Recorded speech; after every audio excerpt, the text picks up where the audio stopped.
5단원 동물과 에너지, 세 번째 중단원 호흡과 배설, 안에서도 두 번째 소단원인 노폐물을 내보내는 배설계 첫 번째 시간입니다.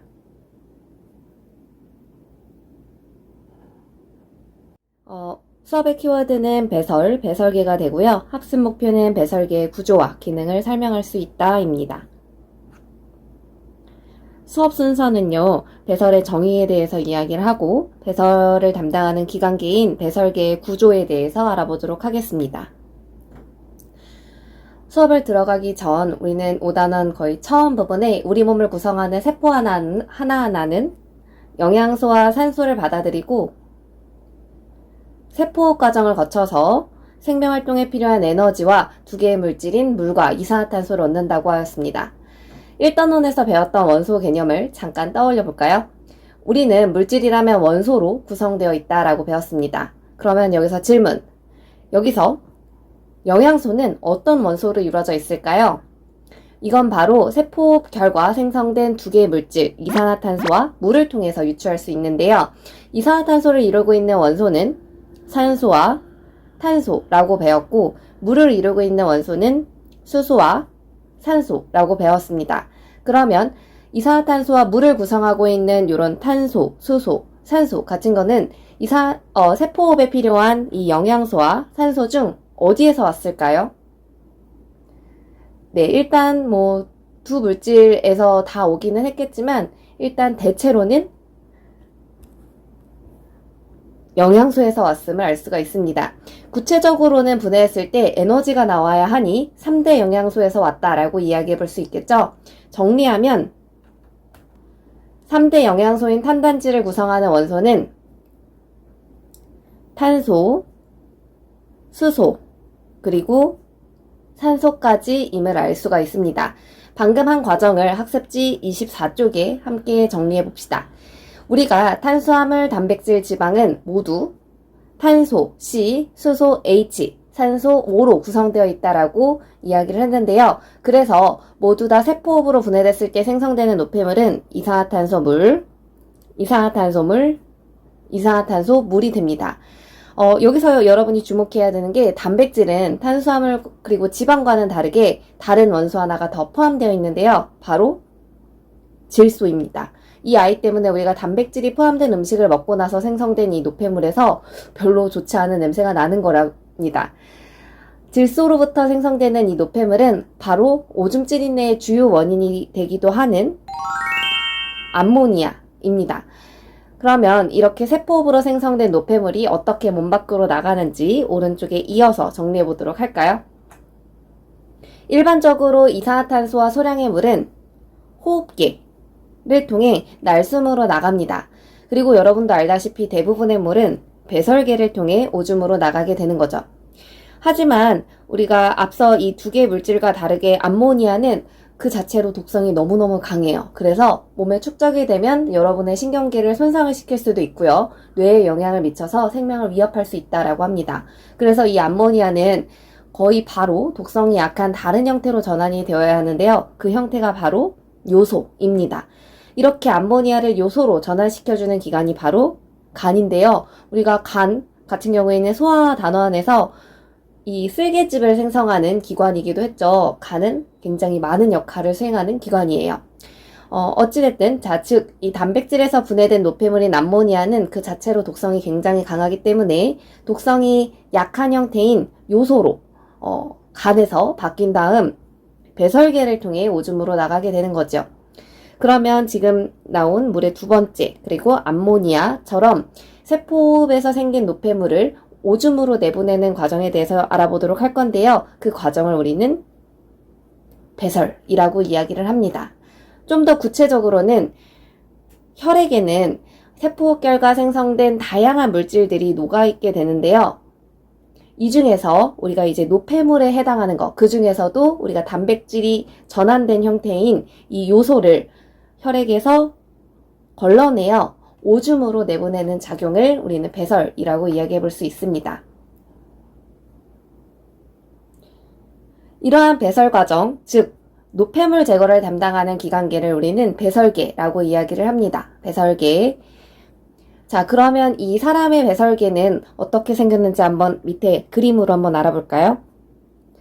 크게는 우리의 등 쪽 허리 부분에 척추를 사이에 두고 척추 양옆에 두 개 있는 콩팥이 있고요. 그리고 그 아래에는 오줌관이 있습니다. 그리고 그 아래는 방광이 있고요. 그리고 더 아래에는 요도가 있고 요도를 통해서 오줌이 몸 밖으로 나가는 구조라고 생각해 주시면 됩니다. 이 중에서 이 콩팥 자체가 혈액에 녹아있는 노폐물을 걸러내고 오줌을 만드는 역할을 하는 주요 기관입니다.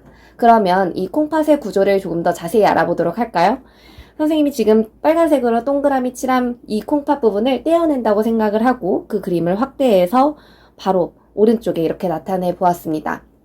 알다시피 요 말 그대로 약간 콩팥처럼 생긴 요 구조가 콩팥이 되고요. 그 다음에 이 아래로 연결된 부분, 아래로 연결된 이 부분이 왼쪽 그림에서 바로 오줌관에 해당하는 부분입니다. 그래서 일단 왼쪽 아랫부분에 오줌관 적어주시고요. 자, 그러면 이제 콩팥을 조금 더 그 내부 구조 자세히 살펴보도록 할까요?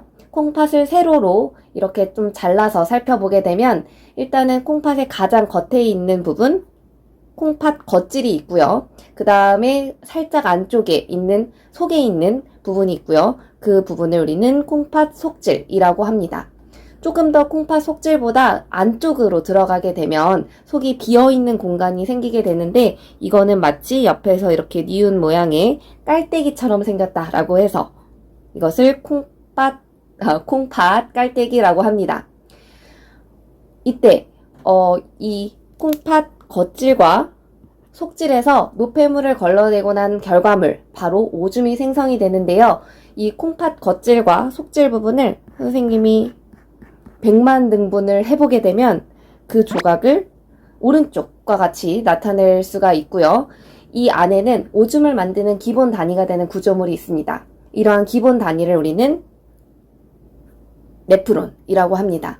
이런 네프론 거의 100만 개 가량이 모여서 우리 콩팥 겉질과 속질을 구성하고 있고 거기에 걸쳐서 분포하고 있는 거랍니다. 그러면 우리 네프론 내부 빈칸 한번 채워보면서 내부를 한번 살펴보도록 할까요? 일단은 네프론 안에는 모세혈관이 실뭉치처럼 뭉쳐져 있는 구조가 있는데요. 이 구조를 우리는 사구체라고 이야기를 합니다. 그리고 사구체 아래에 보면 사구체를 둘러싸고 있는 주머니가 있는데요. 이거는 보먼이라고 하는 과학자가 처음 발견했다라고 해서 본인 이름을 붙여놨습니다. 바로 보먼 주머니라고 하고요. 그리고 보먼 주머니 다음으로 쭉 이어진 관이 있는데요. 이 관을 우리는 세뇨관이라고 이야기를 합니다. 이렇게 지금 나온 사구체, 보먼 주머니, 세뇨관이 바로 이 네프론을 구성하는 세 개의 구조물이 되고요. 이걸 앞글자를 따서 사보세라고 외울 수가 있습니다. 그리고 이제 이 세뇨관을 보면 그 주변이 지금 혈관으로 둘러싸여 있죠. 이렇게 모세혈관으로 둘러싸여 있는데요. 그렇다면 여기에서는 세뇨관과 모세혈관 사이에 물질 교환이 일어난다라는 것을 여러분이 짐작할 수 있겠죠. 자, 우리가 모세혈관까지 네프론이다라고 여러분이 많이 착각을 하는데요. 모세혈관은 네프론이 아닙니다. 앞서 얘기했던 사구체, 보먼 주머니, 세뇨관만 네프론을 구성하는 구성 멤버라고 생각을 해주시면 됩니다. 이후에 생성된 오줌은 여기서는 여러분이 그냥 참고 삼아 기억하면 좋긴 하지만 나중에 이제 고등학교 때 자세히 배우세요. 집합관을 통해서 이후에 콩팥 깔때기로 가게 됩니다.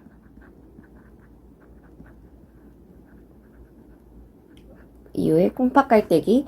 그래서 이제 왼쪽에 있는 그림이랑 연관을 지어서 보면 이 콩팥 깔때기에 모여서 오줌관을 거쳐서 이 방광에 모인 다음에 요도를 거쳐 몸 밖으로 나가는 구조라고 생각을 해주시면 됩니다.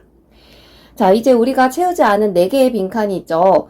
여기에는 콩팥과 연결된 혈관 이름을 적을 건데요. 일단은 우리 가장 가운데 있는 이 콩팥 그림부터 이 비어있는 공간 한번 채워보도록 하겠습니다. 일단은 이 위쪽에 있는, 왼쪽 위에 있는 이 혈관은 우리가 동맥일지, 정맥일지 판단을 먼저 해봐야 되는데 이전에 배웠던 순환 내용을 한번 떠올려 보세요. 일단 이 아이는 심장에서 나왔기 때문에 콩팥으로 들어가겠죠. 그러면 우리가 심장에서 나오는 혈관을 동맥이라고 배웠나요? 아니면 정맥이라고 배웠나요? 네, 동맥이라고 배웠죠. 그러면 지금 위에 있는 이 혈관은 동맥이겠죠. 그리고 콩팥으로 향하는 동맥이기 때문에 콩팥 동맥이라고 정리해 볼 수가 있습니다. 그러면 그 아래에 있는 거는 콩팥을 거쳐서 이제 심장으로 들어가는 혈관일 테니까 정맥이겠죠. 그리고 앞에는 네, 콩팥을 거쳤다라는 의미에서 콩팥을 앞에 붙여주시면 됩니다.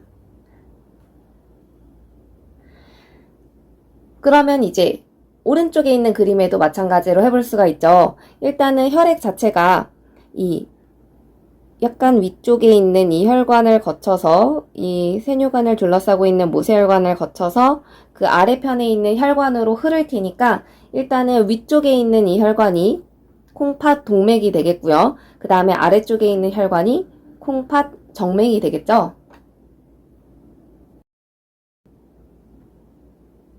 그림에서 설명한 내용을 아래 표에 한 번 더 빈칸을 채워보며 정리해 보도록 하겠습니다. 오줌의 생성과 배설을 일단 큰 틀에서 얘기를 하면 일단 콩팥에서 오줌이 만들어지고요. 그리고 오줌관을 거쳐 방광으로 이동을 한 다음 방광에서 일시적으로 오줌이 저장이 됩니다. 그래서 이 방광에서는 오줌을 모아두게 되고요. 그리고 최종적으로는 요도를 거쳐 몸 밖으로 나가게 되는데요. 그러면 이 오줌을 만드는 주체인 콩팥에 대해서 조금 더 자세히 빈칸을 채워보면서 정리해 보도록 하겠습니다. 일단은 첫 번째는요. 이 콩팥은 강낭콩처럼 생겼어요. 그리고 이제 등 쪽 허리 부분에 위치하고 있고 척추를 사이에 두고 양옆에 한 쌍, 즉 두 개가 존재하고 있습니다. 그리고 이 친구가 하는 역할은 혈액 속에 있는 노폐물을 걸러내어서 그 중에서도 요소를 걸러내어서 오줌을 만드는 기관이 됩니다. 이 콩팥을 세로로 잘라서 이 단면을 살펴보게 되면요. 일단은 가장 겉에 존재하고 있는 콩팥 겉질이 있고 그 다음에 살짝 안쪽 부분에 콩팥 속질이 분포하고 있습니다. 그리고 더 안쪽으로는 약간 비어있는 공간으로 또 이 겉질과 속질에서 만들어진 오줌이 일시적으로 저장되는 부분이 있는데 그 부분을 콩팥 깔때기라고 이야기를 합니다. 그래서 콩팥 겉질, 속질, 그리고 깔때기 이렇게 세 개의 부분으로 구분이 되고요. 이 중에서도 콩팥 겉질과 속질에는 네프론이 분포하고 있습니다. 이 네프론은 오줌을 만드는 기본 단위로요. 3개의 구조물이 네프론을 구성을 하고 있습니다. 앞글자를 따서 사보세라고 부르는 구조물인데요. 일단은 사는 사구체이고요. 그리고 보는 보먼주머니, 마지막으로 세는 세뇨관이 됩니다. 일단 먼저 사구체부터 그 특징을 정리하면 이 아이는 모세혈관이 실뭉치처럼 뭉쳐져 있는 부분이 되고요. 그리고 이제 보먼주머니 같은 경우에는 사구체를 둘러싸고 있는 주머니 모양의 구조라고 생각을 해주시면 됩니다. 그리고 보먼주머니에 이어서 쭉 연장된 그 다음의 관을 우리는 세뇨관이라고 이야기를 합니다. 그렇게 사보세, 사구체, 보먼주머니, 세뇨관이 네프론을 구성한다 라는 것을 여러분이 잘 기억을 해주시면 좋습니다. 자, 이제 5번째 동그라미를 보면 콩팥에는 2개의 굵은 혈관이 연결되어 있다라고 써 있는데 자, 일단은 첫 번째 혈관 같은 경우에는 자, 보니까 심장에서 나온 혈관이라고 하죠. 자, 심장에서 나온 혈관은 무조건 동맥이라고 이야기를 했죠. 그래서 콩팥 동맥이라고 적어주시면 되고요. 일단은 이 아이에는 노폐물이 굉장히 많이 포함되어 있어요. 왜 그러냐면 일단 콩팥을 가는 이유가 뭐겠어요? 그러니까 혈액이 콩팥을 가는 이유가 뭐겠어요? 혈액 속에 있는 노폐물을 걸러내기 위해서 콩팥으로 가는 거 아니겠어요? 그러면 아무래도 혈액 속에는 노폐물이, 즉 요소가 많이 포함되어 있겠죠. 반면에 이제 그 아래에 있는 혈관 같은 경우에는 콩팥에서 나와서 심장으로 들어가는 혈관인 거죠. 그죠? 그러면 무조건 콩팥 정맥이 되겠죠. 그죠? 근데 여기에는 동맥과는 다르게 깨끗한 혈액이 흐르고 있는데 그 이유는 콩팥을 거쳤잖아요. 그러면 콩팥에 의해서 혈액 속에 있는 노폐물이 걸러질 테니까 이 콩팥에서 나온 혈관인 콩팥 정맥에는 노폐물의 농도, 즉 요소의 농도가 적게 포함되어 있습니다. 그래서 세 번째, 요소 농도를 이제 우리가 체크를 해보면 콩팥 동맥이 정맥보다 더 많은 요소 농도가 들어있다라고 부등호를 표시해 볼 수 있겠습니다.